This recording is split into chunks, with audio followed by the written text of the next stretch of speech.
Hello and welcome to another update video about Bitcoin. Bitcoin is still on the move to the upside. After CPI release, we had a surge of green candles in the crypto market. I have not changed I haven't changed the main support area anyway. So let's first talk about the stable elements on this chart. So the main support area that we've been observing for, let's say, a couple of months, that's unchanged. It did generate again a reversal. Yeah.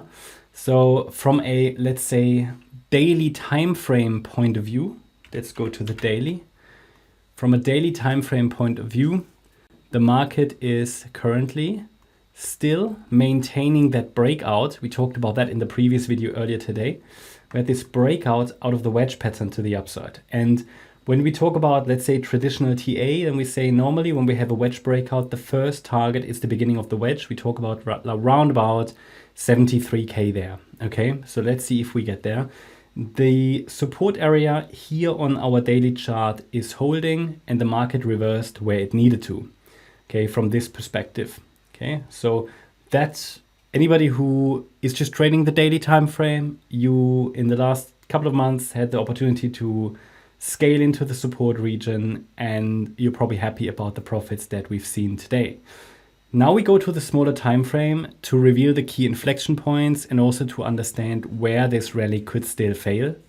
Yeah, because I am not very much convinced yet, even though the downside, as you know, it came down deep enough. A lot of altcoins are ready to turn around. We just haven't seen the signals yet. Even today, some altcoins are still very weak. So Bitcoin still seems to be leading, even though some altcoins are definitely catching up. So let's go to the shorter time frame wave count. No, this is ETH. Nothing happened there, by the way.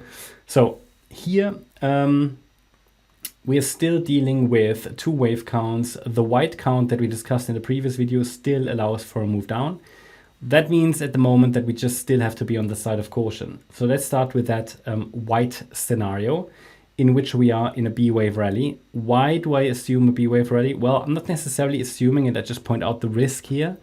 Why do I point out the risk? Because this rally comes from a corrective foundation. This is a corrective foundation. There are ways around it, okay, but for now I'm tracking this as a B-wave rally.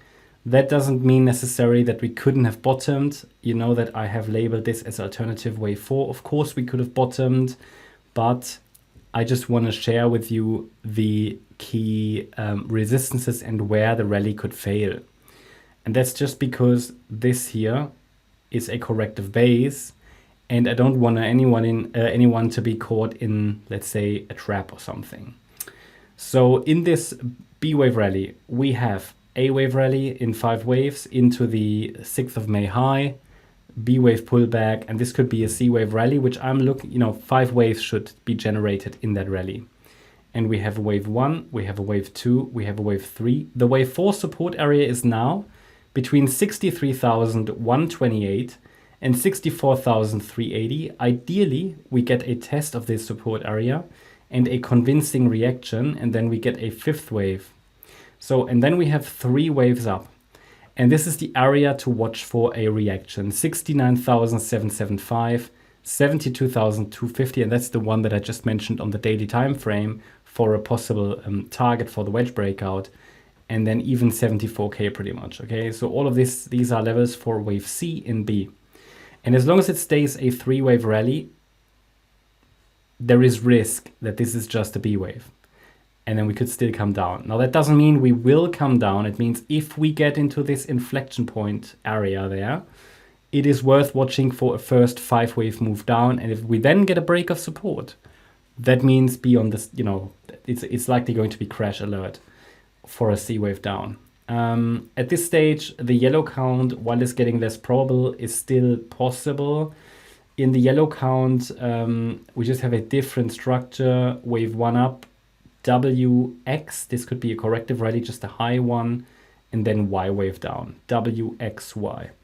Also in this scenario, I need a break below 63,128 to indicate that we've topped. Basically, to keep it very simple, whether we are in the yellow or the white count, to keep it very simple, if you don't understand anything about Elliott Wave, that's fine. All you need to do or understand is that as long as we're holding 63,128, the focus can be on higher. And then this is initial resistance.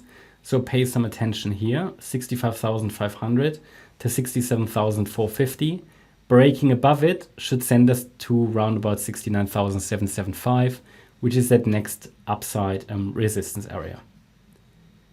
So that's my update about Bitcoin. Hope you liked the update. If you did, please hit the like button, leave a comment and subscribe. And if you really like the content, then please check out the channel membership.